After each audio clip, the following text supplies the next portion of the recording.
আসসালামু আলাইকুম। Hello everyone, welcome back to my channel. This is Marjia, daily blog থেকে বলছি। কেমন আছেন সবাই? আশা করি সবাই ভালো আছেন। আমিও আল্লাহর রহমতে অনেক ভালো আছি। তো প্রতিদিনের মতো আজকে একটি নতুন ডেইলি ব্লগ নিয়ে চলে আসলাম আপনাদের মাঝে। তো ডেইলি ব্লগটা সকাল থেকেই শুরু করেছি। তো সকালবেলা ঘুম থেকে উঠে তো রীতিমতো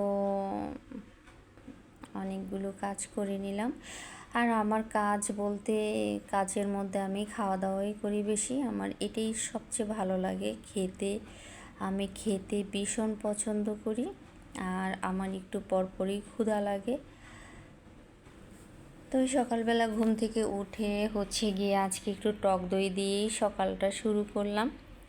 তো টক দই তো একদম খালি আমি খেতে পারি না, হয় ফ্রুটসের সাথে খেতে হয়, তা না হলে দুধের সাথে খেতে হয়। বাট খালি টক দই একদমই কেন জানি আমার কাছে ভালো লাগে না। তো আমি একটা টক দই নিয়ে নিলাম, আর তার সাথে নিয়ে নিলাম ফাঁকি দুধ। তো এই যতটুকু টক দই দিয়েছি তার চেয়ে বেশি পরিমাণের দুধ দিয়েছি আমি এখানে। তারপরে এই দুধ দিয়ে আর টক দই দিয়ে এটা খুব সুন্দর করে মাখিয়ে নিলাম। এই খাবারটা কিন্তু দারুণ লাগে খেতে। আপনারা একবার ট্রাই করে দেখবেন। টক দইয়ের সাথে ফাঁকি দুধ মানে কি পরিমাণ যে খেতে মজা হয়। তো আমার কাছে এইভাবে খেতে কিন্তু খুবই ভালো লাগে, কারণ এভাবে একবার হলেও খেয়ে দেখবেন। আর ফ্রুটসের সাথে টক দই তো একদমই খুবই মজাদার একটা খাবার। এটা হেলথফুলও। তো যেহেতু অনেক গরম পড়েছে, সেই ক্ষেত্রে একটুখানি খাবার টাবার হেলদির সাথে আনহেলদি মিক্স করেই খাওয়া হয়। তো যখন টক দইটা খাওয়া হয়ে গিয়েছে, তারপরে আমি কেটে নিলাম আম আর নিয়ে নিলাম 2টা কলা। তো সকালবেলা তো এটা দিয়েই নাস্তা করে নিলাম। তো নাস্তা করার পরে ভাবলাম আমি তো বের হয়ে যাব, যেহেতু বের হব তার আগে আমি কি একটু রেডিমেডি হয়ে একটা আইসক্রিম খেলাম। খুব আইসক্রিম খেতে ইচ্ছে করছিল। তো আইসক্রিমটা বাসায় ছিল ফ্রিজের মধ্যে। আমি আবার একটু বের করে নিলাম। মাঝে মাঝে আইসক্রিম রেখে দিই, কারণ রেখে দিলে হঠাৎ হঠাৎ খেতে ইচ্ছে করে, তখন তো চাইলেও আর বাহির থেকে এনে খাওয়া যায় না। তাই মাঝে মাঝে রেখে দিই, যখন ইচ্ছে করে তখন খেয়ে নিই। তো অনেক সময় রাতেও খেতে ইচ্ছে করে, অনেক সময় দিনেও খেতে ইচ্ছে করে। তো এর মধ্যে দুপুরবেলা রান্নাবান্নার জন্য গরু মাংস নিয়ে নিল। তো গরু মাংসটা গিয়ে ভিজিয়ে রেখেছিল, তারপর ধুয়ে এটা অবশ্যই মাই বসিয়ে দিয়েছে, আমি আর ওইভাবে এটা বসাই নাই। তো আমি এর মধ্যে রেডি হয়ে যাচ্ছে, তো মা মাংসটাকে একদম মাখিয়ে চাখিয়ে বসিয়ে দিল। তা আমি আবার এর মধ্যে রেডি হচ্ছিলাম আর একটুখানি ভিডিও করে নিলাম, যেহেতু আমি বের হব। তো এর মধ্যে মাখানো হওয়ার পরে বসিয়ে দিল। তো আমি তো অলরেডি বের হয়ে গেলাম একটুখানি রান্নাটা দিয়ে। তারপরে আরও রান্নাবান্না হয়েছে।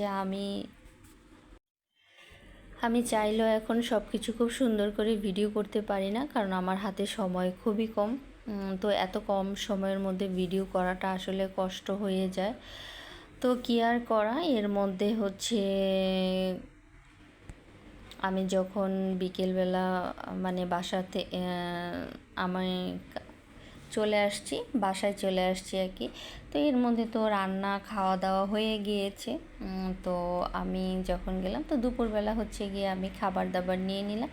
আমি আজকে ফখরুদ্দিনের খাবার এনেছি, যেহেতু আমি বাসার বাইরে। তো সাদা রাইস, এর মধ্যে চিকেন রোস্ট আর সালাদ। তারপরে আমিও আবার কিছু সালাদ বানিয়ে নিলাম। তো সব কিছু নিয়ে নিলাম। এর মধ্যে দুপুরবেলার খাবারটা তো শেষ করে নিলাম।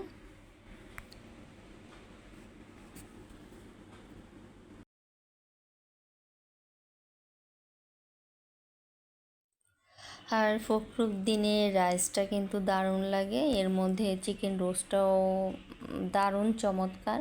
তো যাই হোক, খুবই মজার একটা খাবার খেয়ে নিলাম দুপুরবেলা। আর আমার কাছে তো খেতে খুব ভালো লাগে। আমার কাছে শাকসবজির তুলনায় মাছ মাংস এগুলোই খেতে ইচ্ছে করে, বাট শাক সবজি মাছ পছন্দ খুবই কম, শাকসবজি তো অনেক কম পছন্দ।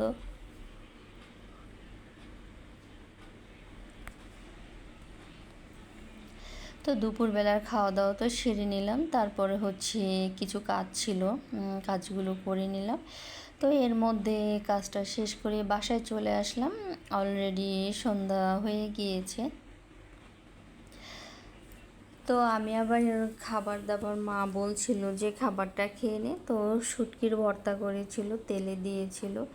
তারপরে আমি খাবারগুলো বেড়ে নিলাম। ভর্তা আরও অনেক করেছিল, যেহেতু সবারই দুপুরবেলার খাওয়া দাওয়া শেষ, তো আর কিছু করার নাই। এর মধ্যে পোলাও রান্না করেছিল বাসায়, আর হচ্ছে গরু মাংস রান্না করেছে, চিংড়ি মাছ দিয়ে দুন্দুল রান্না করেছে, আর শুটকি ভুনা করেছে, তার সাথে ভাতও রান্না করেছে। তো হচ্ছে আমি আবার খাবারগুলোকে সব বেড়ে নিলাম। অলরেডি সবার খাওয়া দাওয়া শেষ, তো আমার জন্যই ছিল খাবার। এর মধ্যে আমি সবগুলো খাবার নিয়ে বসে পড়লাম খাবারের জন্যে। তো আসলে ব্যস্ততার কারণে একদম ঠিকঠাক মতো ভিডিও করতে পারি না, কারণ আমার হাতে সময় থাকে না, আর সময় থাকলে হচ্ছে ভিডিও থাকে না, মানে ভিডিও বলতে আমার সেদিন ভালো লাগে না। তো এগুলো খাওয়া দাওয়ার পরে সন্ধ্যার পরে হচ্ছে কাঁঠাল নিয়ে এসেছে বাসায়, যেহেতু আম ছিল, কাঁঠালটাও এত পরিমাণ মিষ্টি ছিল। তো ভাবলাম একটু ফ্রুটস খেয়ে নিই, কারণ খাবার দাবার অনেক হয়ে গিয়েছে, তারপরও পেট অনেক ভরা ছিল। তো এর মধ্যে কাঁঠালটা খুলে দিল, আর আমি আম কেটে নিলাম। তো সব কিছু তো খেয়ে নিলাম। তো আজকে আমি আবার বের হয়েছিলাম, এত সুন্দর কদম ফুল হয়েছে, মানে বলার বাইরে। কি বলবো, কদম ফুলগুলো আমি অবশ্যই বিকেলে বের হয়েছিলাম খাওয়া দাওয়া শেষ করে। তো দেখলাম যে প্রচুর কদম ফুল হয়েছিল, কদম ফুলগুলো এত সুন্দর লাগছিল। তখন একদম সন্ধ্যা সন্ধ্যা হয়ে যাবে, বিকেলে গেলাম প্রায় 6টার দিকে। আর কদম ফুল দেখতে তো চমৎকার লাগছিল, তো কদম ফুল দেখে নিলাম। এর মধ্যে হচ্ছে গিয়ে আর প্রায় সন্ধ্যা হয়ে গিয়েছে, 8টা বেজে গিয়েছে আমাদের ঘোরাফেরা করতে করতে। আমি আর আমার একটা ফ্রেন্ড বের হয়েছিলাম বিকেলবেলা, তারপরে রাতের বেলা খাবারের অর্ডার দিয়ে দিলাম। রাতের বেলা ফ্রায়েড রাইস অর্ডার দিয়েছি, তো ফ্রায়েড রাইস খাওয়া দাওয়া করে তো বাসায় চলে আসলাম। তো অলরেডি বাসায় যখন 11টা বাজে, তখন একটু ক্ষুধা লেগেছে, তারপর মিষ্টি আর হচ্ছে গিয়ে পাউরুটি খেয়ে নিলাম। তো এই তো ছিল আজকে সারাদিনের ডেইলি ব্লগ। সবাই ভালো থাকবেন, সুস্থ থাকবেন। আর রাতের বেলা জাগতে জাগতে অনেক রাত হয়ে গিয়েছিল, তারপরে দুধ আর আম খেয়ে নিলাম। তো এই তো ছিল আজকে সারাদিনের ডেইলি ব্লগ। সবাই ভালো থাকবেন, সুস্থ থাকবেন। আল্লাহ হাফেজ। আবার নতুন কোনো দিন নতুন কোনো ডেইলি ব্লগ নিয়ে হাজির হয়ে যাব। ওই পর্যন্ত সবাই ভালো থাকবেন, সুস্থ থাকবেন। সবাইকে আল্লাহ হাফেজ।